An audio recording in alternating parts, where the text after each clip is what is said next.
السلام عليكم ورحمة الله وبركاته. ازيكم يا حبايبي؟ عاملين ايه؟ بصوا الدوناتس اللي احنا عملناه امبارح، طبعا احنا زيناه بصوص الشوكولاته وصوص السكر الابيض.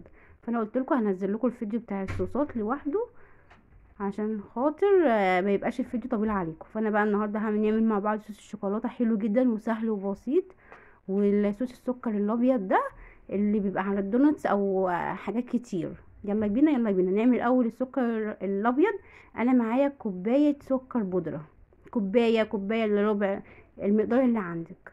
سكر بودره يبقى مضروب مطحون ناعم قوي في الكبه، واحط عليه معلقتين لبن. انت خلي جنبك كده نص كوبايه لبن كده، كل شويه هتحتاجي معلقه او معلقتين لغايه لما توصلي للقوام اللي احنا هنوصل ليه دلوقتي. يبقى انا كده حطيت الاول معلقتين بس لبن، لبن دافي يعني مش ساقع، لبن دافي كده عشان يبقى حلو معانا. ونقلب نلاقيه لسه تقيل نحط معلقه تانية. بصوا قلبيه حلو عشان يبقى فيش تكتلات من السكر، ونبقى متاكدين ان اللبن اتضرب مع السكر، ونبقى نوصل للقوام اللي احنا عايزينه. معلش الضي بتاع النور بايظ معانا هنحاول نصلحه. خلاص بصوا انا بقلب حلو قوي كده. ده صوص السكر الابيض بيبقى حلو جدا بقى على الدوناتس، وعلى ممكن على الزلابيا. ممكن بقى لو انت عايزه تعملي عليه الوان للاطفال كده عشان تشجعيهم ياكلوا، في الوان طبيعيه عندي العطار في قطاره كده، تحطي عليها كده بعد ما نوصل بقى للقوام ده، تحطي عليه نقطتين لون او نقطه هيديك اللون الاخضر لون احمر اللي انت عايزاه.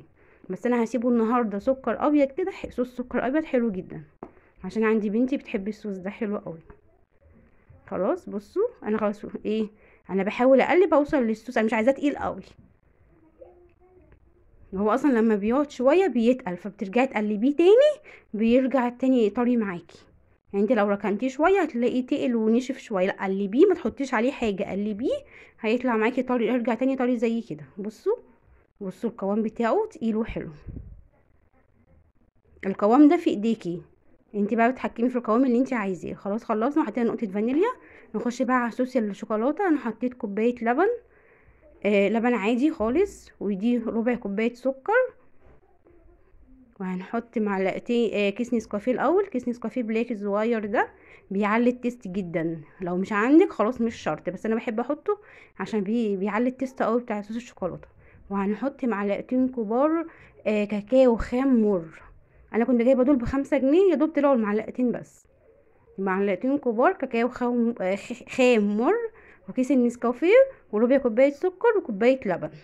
ماشي. وهحط ربع كوبايه زيت دلوقتي، ومعلقه معلقه كبيره نشا. بصوا دي معلقه كبيره قوي مليانه نشا. وندوبهم الاول، نقلبهم الاول حلو قبل ما نحط الزيت. يبقى انا حطيت كوبايه لبن، ربع كوبايه سكر، معلقتين كبار كاكاو خام مر، وكيس نسكافيه بلاك صغير، ومعلقه نشا كبيره. ماشي. حطيت دول قلبتهم حلو، دوبتهم حلو بالمعلقه. وهحط كده ربع كوبايه زيت، اي زيت عندك، ربع كوبايه زيت، لان الزيت ده اللي هيدينا القوام واللمعه للصوص، والنشا هيدينا برضك القوام الحلو. نقلبهم حلو بقى وندوبهم على البارد كده. السكر ده حسب المزاج، انت لو دقتيه لقيتيه السكر انت عايز سكر اكتر من كده ممكن تحطي نص كوبايه، بس انا بحب ربع كوبايه بيبقى حلو. وزي ما قلت لك النسكافيه مش شرط خالص تحطيه، انا بحطه عشان بحب طعمه، يعني بيعلي التيست بتاع الصوص. خلاص نروح بقى على البصو وقلبته حلو. هنروح بقى دلوقتي على البوتاجاز بقى، ايه عشان نحطه على النار، نار وسط كده ويتقل معانا.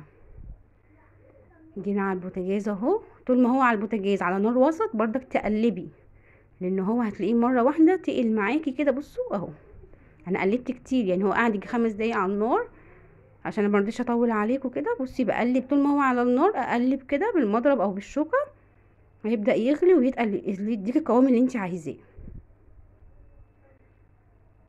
بصوا بصوا اللمعه اللي فيه دي من الزيت طبعا، حلو قوي بقى. بصوا بصوا قوامه تقيل وحلو. ده بقى زي بنعمل بيه جاتو شاتو على في اللي هو الجاتو شاتو، نحطه على الوش الكيكه، نحطه على الدوناتس برضك، ينفع على الزلابيه، في كيكات كتير ينفع الصوص ده ينفع يتحط عليها. خلاص جبنا الصوص السكر الابيض زي ما قلت لكم كده، جهزنا الصوصات بتاعتنا بقى تعملي بيها اي حاجه انت محتاجاها. وممكن صوص الشوكولاته ده ينفع جدا شويه، يعني ايه، هنحط عليه بعض الحاجات نقلبه لدانة اللي الاطفال بتاكله. الدانة اللي احنا بنحطه بنجيبه في الكوبايات ده، قريب منه جدا. يلا متنسوش تعملوا اشتراك ولايك وتفعلوا زر الجرس. باي باي، السلام عليكم ورحمه الله وبركاته.